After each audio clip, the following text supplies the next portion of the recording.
When a man reaches his 80s and sits down in front of a camera, he doesn't usually have much left to prove. The accolades have already arrived. The films are already made. The legacy is already carved into stone.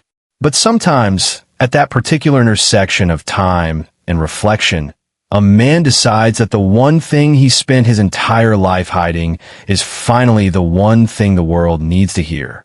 This is that story. On a spring morning in 2024, Danny DeVito was asked a question that he'd deflected hundreds of times before.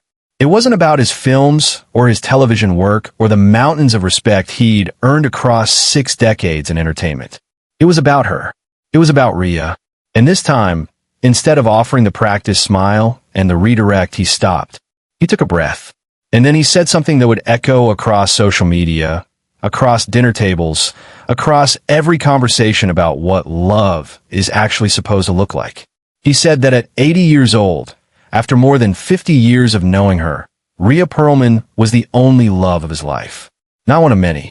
Not a significant chapter in a larger story. The only love. The simplicity of that statement shattered something in the cultural conversation, because here was a man who had lived through enough chaos and contradiction and hardship to fill 10 lifetimes. And when asked to identify what actually mattered, he didn't reach for any of the things the world kept telling him should matter. Not the money, not the awards, not the transformation from nobody to somebody in one of the most brutal industries on earth.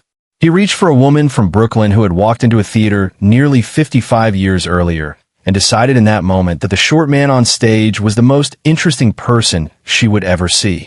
This is not a love story in the traditional sense. This is something else entirely.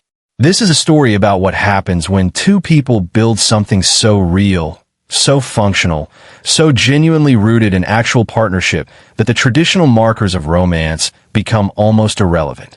This is what happens when a man spends his entire life refusing to be shaped by other people's expectations, and he encounters a woman who never asked him to change in the first place. Daniel Michael DeVito Jr. was born on November 17, 1944, in Neptune, New Jersey. Neptune is the kind of place that exists in a specific American consciousness. Not poor enough to make headlines, not wealthy enough to offer clean escape, just a town where people worked and struggled and did their best to build something resembling stability for their families. His parents were Italian-American, working-class people with the kind of grit that comes from never being handed anything. His father owned a small business. His mother, Julia, had already raised several children before Danny arrived. He was not planned. He was not welcome. Years later, his mother would say it plainly, and the words would become a kind of North Star for how he understood his relationship to the world. I didn't want him, but I'm so proud of him. 4 words of rejection, 6 words of pride, and a little boy who would spend his entire life learning to carry both of those truths simultaneously. His childhood was not the kind that makes it into gentle memoirs. His father was a man who drank, and alcohol changed him in the way it changes men who are already struggling with their own demons. There were nights when the house was safe and nights when it wasn't. There were fights. There were moments when young Danny learned to make himself very small and very quiet, not because he was afraid of violence, but because he understood that in certain homes, quietness is survival. The police came to their house 17 times between 1950 and 1955. 17 times. That number sits differently depending on when you read it, but at the time, it was simply the rhythm of their life. It was what you didn't talk about. But there was something else happening in that small body that no one could see. At birth, Danny had inherited a rare genetic condition called Fairbanks disease or multiple epiphyseal dysplasia. It's the kind of medical condition that sounds clinical until you understand what it actually means to live inside it. It means that your joints don't form the way they're supposed to. It means that your hips and your knees and your spine are going to spend the rest of your life at war with themselves. It means that by the time you're in your 20s, you're going to wake up every single morning with pain that sits somewhere between a 6 and an 8 on a scale of 10. Every single morning. For the rest of your life. That pain made him short. He would stop growing at 4 feet and 10 inches. In a world that was already sending him messages about not being enough, about not being wanted, about not fitting into the spaces that had been carved out for normal people, Fairbanks disease added one more layer of alienation. But here's what's remarkable, and this is the thing that makes the rest of the story possible. He decided very early that the pain and the height and the genetic lottery that had left him on the outside of everything were not going to be the things he apologized for. Hollywood would tell him to apologize. Hollywood would tell him repeatedly that he needed to hide these things, that weakness was not marketable, that the world wasn't ready for a man who looked the way he looked and hurt the way he hurt. But before Hollywood got hold of him, he was just a kid in Jersey who had already learned from his mother that sometimes the thing you don't want ends up being the thing you're proud of. He decided to be proud of being exactly what he was. In his early 20s, he ended up in New York City with nothing but ambition and the kind of hunger that comes from having nothing. He shared a $75 a month apartment with a quiet kid named Michael Douglas. Douglas never mentioned that his father was Kirk Douglas. DeVito never mentioned the pain or the childhood or any of it. They just lived. They split their last $27 on headshots and walked them across the city by hand, knocking on doors, enduring rejections that came so frequently they started to feel like the natural state of things. He parked cars. He stood in a clothing store window pretending to be a mannequin because someone had to pay the rent. For a stretch, he lived out his 1962 Volkswagen Beetle and showered at the YMCA. These are not the kinds of details that make it into the sanitized biographical sketches. These are the kinds of details that Hollywood tells you to keep quiet about because they humanize you in ways that are inconvenient to the narrative of inevitable success. Then, in 1970, a studio approached him with a proposition. They had identified the barrier to his success. He was short, yes, but that could be worked with. What they couldn't work with was his face. His face wasn't symmetrical enough. His features weren't delicate enough. His entire bone structure was problematic for mainstream audiences. But there was a solution. There was always a solution. They offered him the equivalent of nearly $1 million in today's money if he would agree to surgery.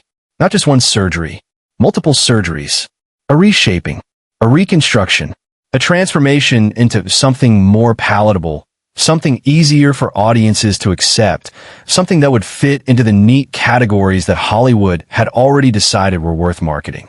He said no, and then he did something that most struggling actors would consider insane. He took the contract, went to a beach bonfire, and burned it. He burned the contract at a bonfire. And when the casting director who had pushed him asked why he was throwing away his one chance, he said something that would become the through line of his entire existence. I'd rather be a first-rate version of myself than a second-rate version of someone else. He was in his mid-20s, broke, living in a Volkswagen, dealing with daily pain that he wasn't allowed to talk about, carrying the rejection of his mother and the violence of his father and the genetic condition that had written limitations into his very DNA. And he still chose himself. He still chose authenticity over marketability. He still chose to be exactly what he was, even if that meant nobody wanted what he was. What came next was a prolonged series of small humiliations and rejections. He did get cast in things, but they were minor things. Television appearances, theater roles in off-Broadway productions. Nothing that led anywhere.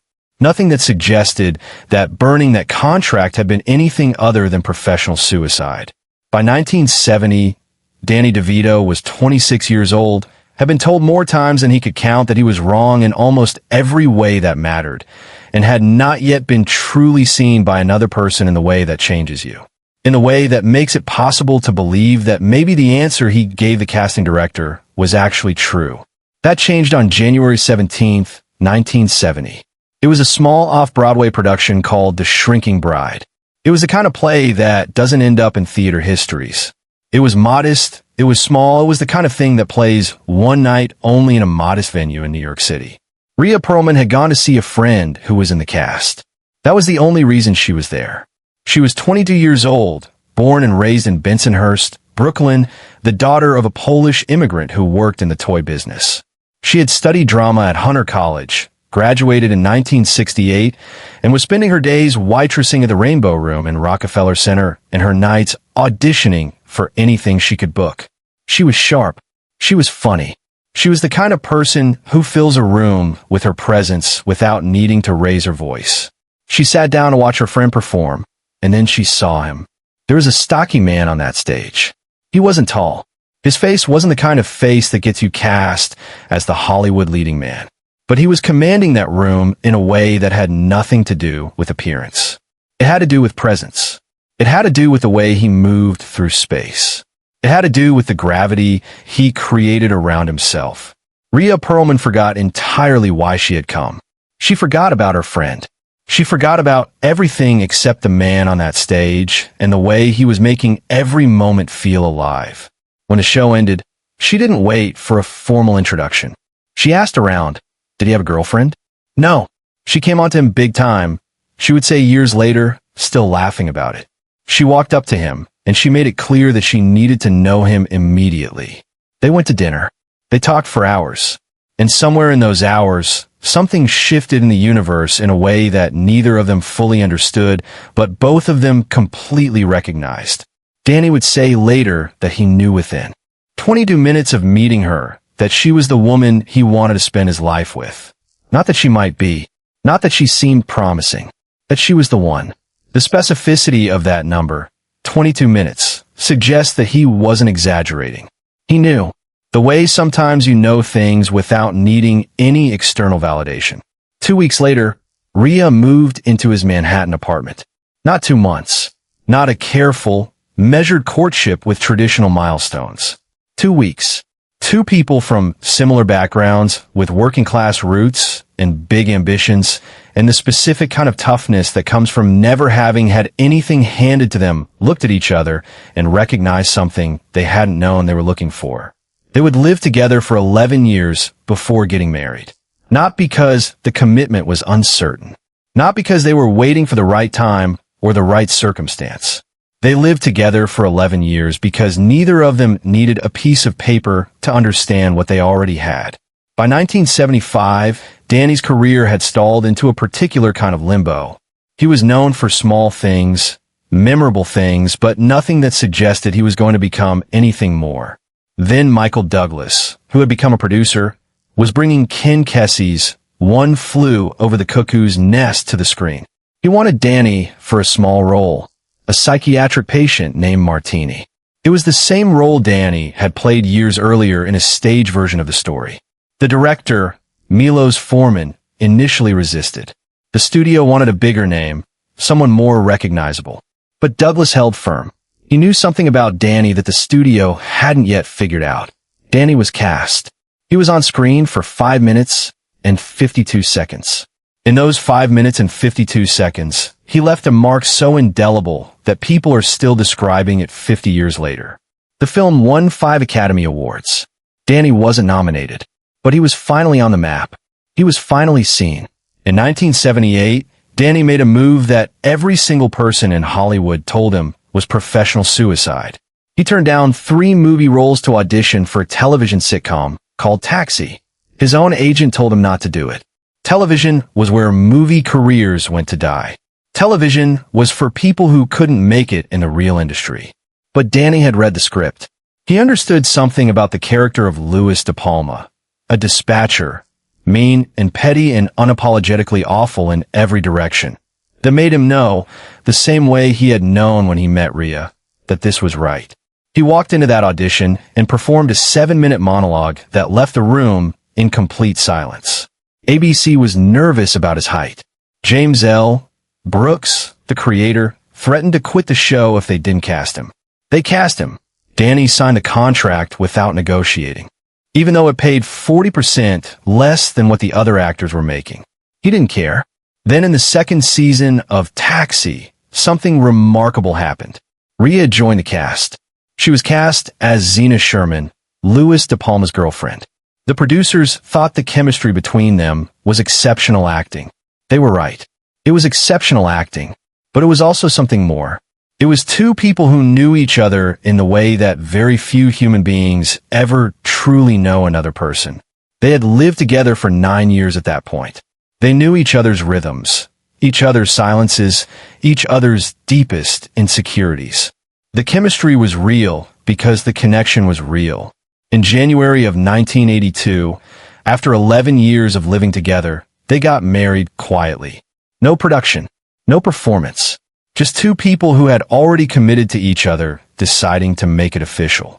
That same year, Rhea began her role as Carla Tortelli on Cheers, the sharp, wisecracking barmaid who would become one of the most beloved characters on American television. She won 4 Emmy Awards for that role. Danny talked about it the way a man talks when the pride he feels is bigger than any award he ever won himself. He had never been jealous of her success. He had never diminished it. He had simply been proud.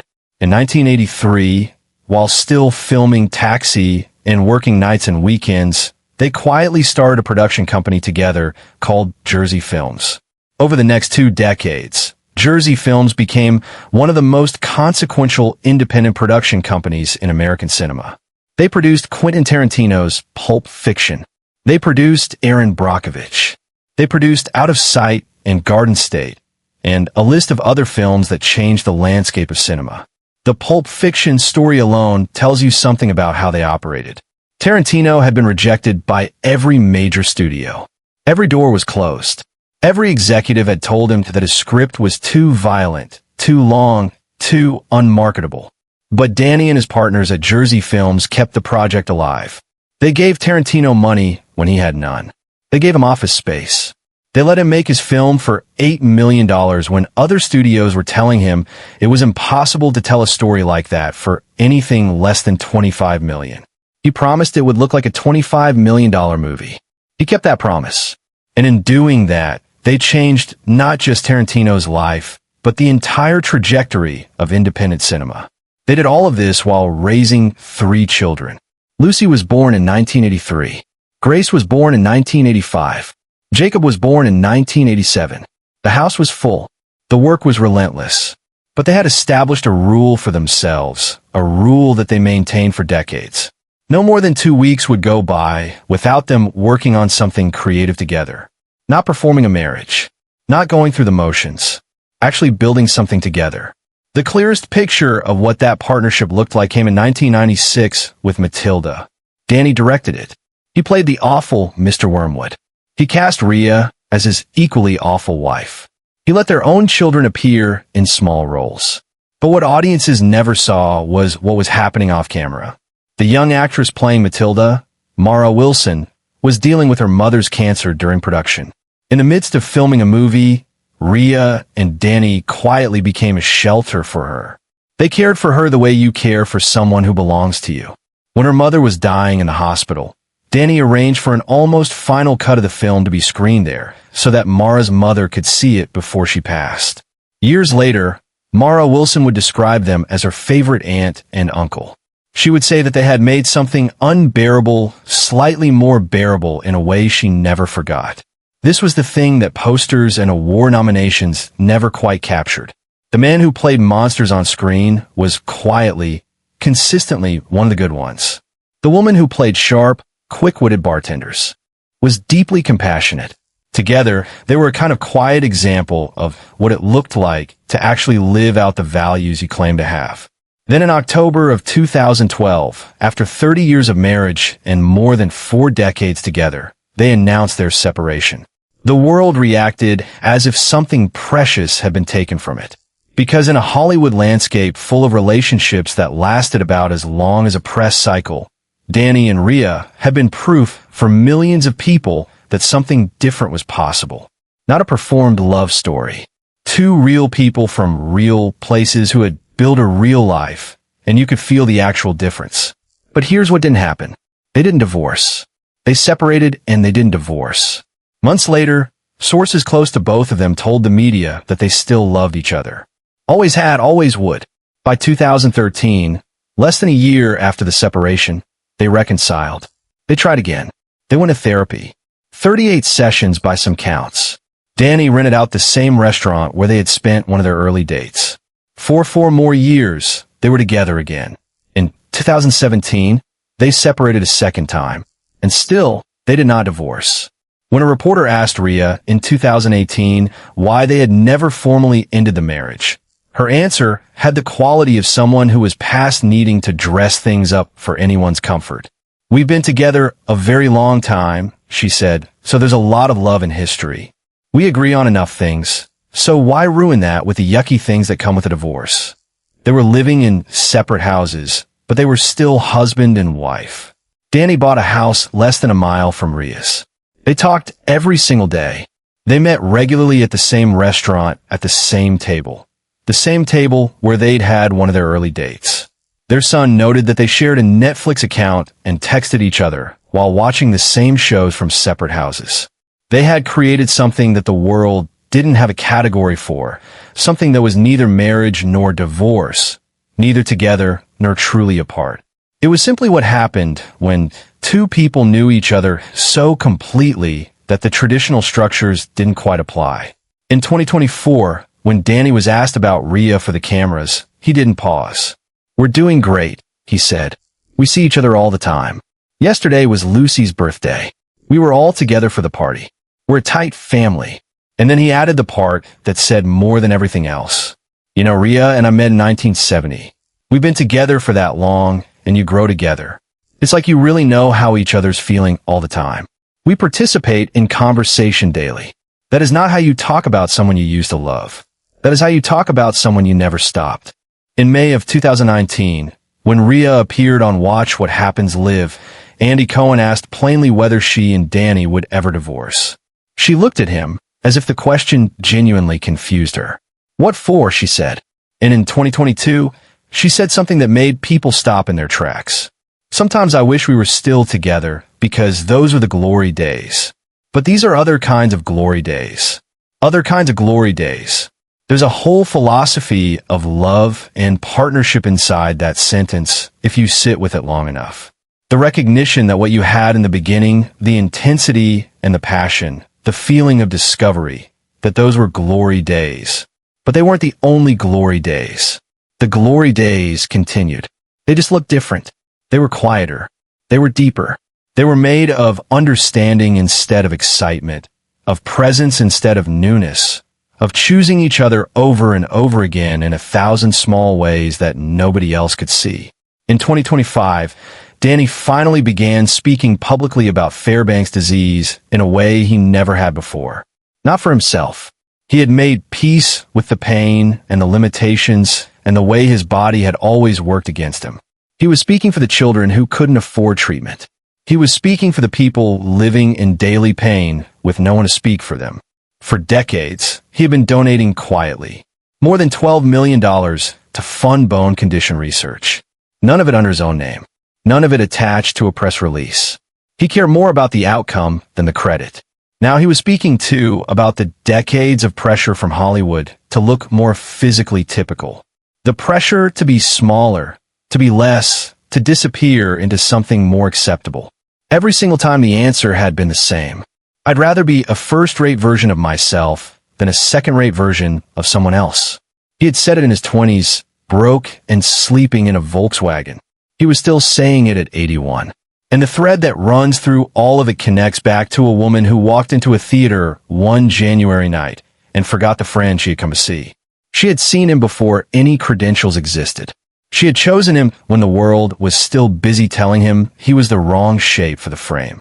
She came onto him big time, she said with a laugh, and she moved into his apartment 2 weeks later, and she never, in any permanent sense, left. At 81, Danny DeVito is still working.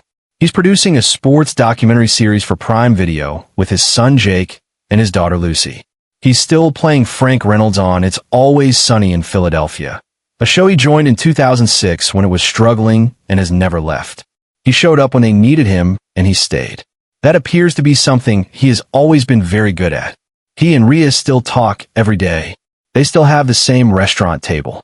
They're still legally and in every way that matters to both of them, husband and wife.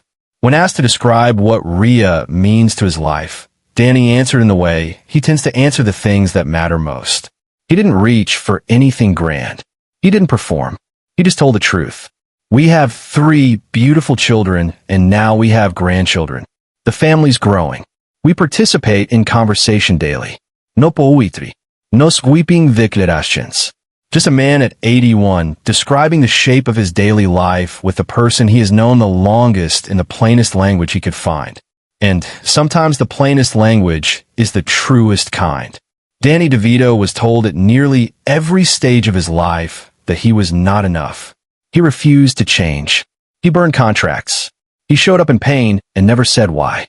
He gave quietly and without applause. He turned down greater offers to work with people who believed in him. He refused to become anything other than exactly what he was, even when being himself meant being alone for a very long time. And the woman who had walked into a theater one night and thought he was the most interesting person in the room, she stayed too. Different house, same conversation every single day.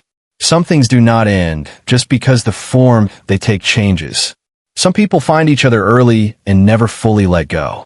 Danny DeVito found Rhea Perlman on January 17, 1970. He has never stopped finding her since. And maybe that raises a question worth sitting with, not about them, but about the rest of us. Is staying, even in a form the world doesn't quite recognize as love, sometimes the truest love of all? Is deepening into understanding worth more than the intensity of the beginning? Is showing up every single day without fanfare or recognition or applause the thing that actually matters most? He burned a contract when he was young because he knew who he was. She chose him when nobody else could see it. And 55 years later, they were still choosing, still talking, still present in each other's lives in a way that transcended every traditional definition of marriage or partnership. Maybe that's the real story. Maybe it's not about grand passion or dramatic gestures. Maybe it's about someone who came onto you big time and you let her. Maybe it's about someone who built a life with you and you never let her fully go. Maybe it's about participating in conversation daily for 55 years and discovering that conversation is actually love. Maybe it's about looking at someone and knowing within 22 minutes that they're the one, and then being right about that every single day for the rest of your life. Danny DeVito, at 81 years old, finally said it out loud. Rhea Perlman was the only love of his life. And everyone who had been watching them quietly all these years finally understood what we had been seeing all along. We have been seeing what true love actually looks like when it refuses to be performed, when it refuses to be shaped by other people's expectations, when it just quietly, stubbornly, persistently shows up every single day for 55 years.